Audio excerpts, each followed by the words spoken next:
నిన్నటి వీడియోలో అమ్మ వచ్చిందని చెప్పాను కదా, ఇది దాని కంటిన్యూషను. ఇంకా నెక్స్ట్ డే అయితే పిల్లలు స్కూల్ నుంచి వచ్చేసాక రెస్టే తీసుకున్నాను. అసలు లేవడం వస్తలేదు, కూర్చోవడం వస్తలేదు. ఫుల్ విపరీతంగా నడుము నొప్పి అయితే వచ్చేసింది. ఇంకేం చేస్తా, పిల్లలు వచ్చిన తర్వాత ఇంకా వాళ్ళ కోసం స్నాక్స్ లాగా ఏదైనా చేద్దాం అనుకున్నాను. కానీ ఇంట్లో సరుకులు ఏం లేకపోతే ఇంకా ఎగ్స్, బ్రెడ్ ఉంటే బ్రెడ్ ఆమ్లెట్ అయితే వేసి ఇచ్చాను. ఎందుకు అమ్మ వేసి ఇచ్చిద్ది కదా అంటే, అమ్మ ఆల్రెడీ పొద్దున్న నుంచి పని చేస్తూనే ఉంది. గిన్నెలు తోమడం, బట్టలు ఉతకడం, ఇల్లు తుడవడం, ఇల్లు కడగడం, ఇలాంటివి ఏవేవో పనులు ఉంటూనే ఉంటాయి కదా, ఇవన్నీ చేస్తూనే ఉంది. మళ్ళీ ఇంకా ఎక్స్ట్రా పనులు చెప్పడం అవసరమా అన్నట్టు వెళ్ళి నేనే ఇంకా బ్రెడ్ ఆమ్లెట్ వేసి ఇచ్చేసాను అన్నమాట. పిల్లలు తింటున్నారు. అస్సలు ఏమంటారా, ఈ నడుము నొప్పి అస్సలు పోవట్లేదు. రేపు పోతుందేమో, ఎల్లుండి పోతుందేమో, పట్టుకుంటే 3 డేస్లో పోతుందని తెలిసిన వాళ్ళు అన్నారు.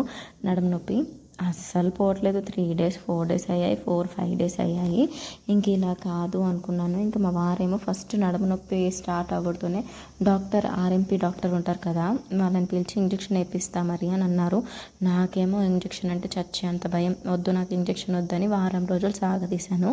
ఆ తర్వాత ఇంకా మరి తెలిసిన హాస్పిటల్ ఏదైనా ఉందా అని గూగుల్ మ్యాప్స్లో ఇట్లా పెట్టుకొని వెళ్తే హాస్పిటల్ ఉన్నది ఒక గల్లీలో, అయితే మాకు గూగుల్ మ్యాప్ ఇంకో గల్లీలోకి తీసుకెళ్ళిపోయింది. అలా ఉంటుంది. నేను అమ్మ మాత్రమే వెళ్ళామన్నమాట. పిల్లలు స్కూల్కి వెళ్ళిపోయారు. ఇంకా సరే అని హాస్పిటల్ హాస్పిటల్కి వెళ్ళిన తర్వాత అక్కడ ఒక గొడవ అవుతుంది హాస్పిటల్ బయట. వామ్మో, ఏంటి నేను వచ్చుడే రాంగ్ టైంలో వచ్చానా ఏంటి అనిపించింది. హాస్పిటల్ దగ్గర గొడవ అయితే ఎంత భయం అనిపిస్తుంది పేషెంట్స్కి, లేకపోతే మనం ఇలా విజిట్ అవ్వడానికి వెళ్ళినప్పుడు. నాకైతే చాలా భయం వేసింది. ఎవరైనా చనిపోయారా ఏంటి అనుకున్నాను. ఒక 5 మినిట్స్ దాకా బయట నిల్చున్నాము. ఆ తర్వాత తెలిసింది ఏంటంటే యాక్సిడెంట్ కేసు అంట. యాక్సిడెంట్ అయింది. ఇంకా వాళ్ళు గొడవ చేస్తున్నారంట హాస్పిటల్ బయట. అమ్మా అనుకున్నాను. ఇంకా తర్వాత వచ్చి ఓపీ రాపించుకొని కూర్చున్నాము.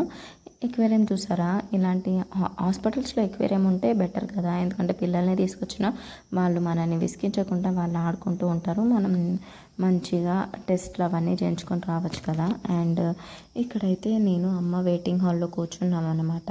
ఇంకా ఆ తర్వాత ఏమైంది అంటే, డాక్టర్ చూశారు. నొప్పి ఎందుకు వచ్చింది అంటే మజిల్ పెయిన్ అంట, కండరాల నొప్పి అంటారు కదా, దానివల్ల వచ్చిందంట. మరి ఎందుకు వచ్చింది అనేది నేను అడగాలి కదా, నేను అడగలేదు.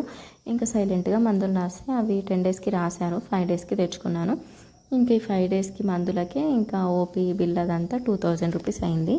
చాలా బెటర్ అనిపించింది నాకు, ఎందుకంటే మళ్ళీ సిటీలో దీనికంటే ఎక్కువే ఉంటుంది అనుకుంటాను. సో అదనమాట. ఆ మందులు తీసుకొని బ్యాక్ టు హోమ్ అయిపోయాం కదా. వచ్చేటప్పుడు అక్కడ నర్సరీ ఉంది చిన్నగా, అందులో ఒక రోజ్ ఫ్లవర్ ప్లాంట్ తీసుకుందామని అడిగితే 120 అన్నారా. తీసుకున్నానా లేదా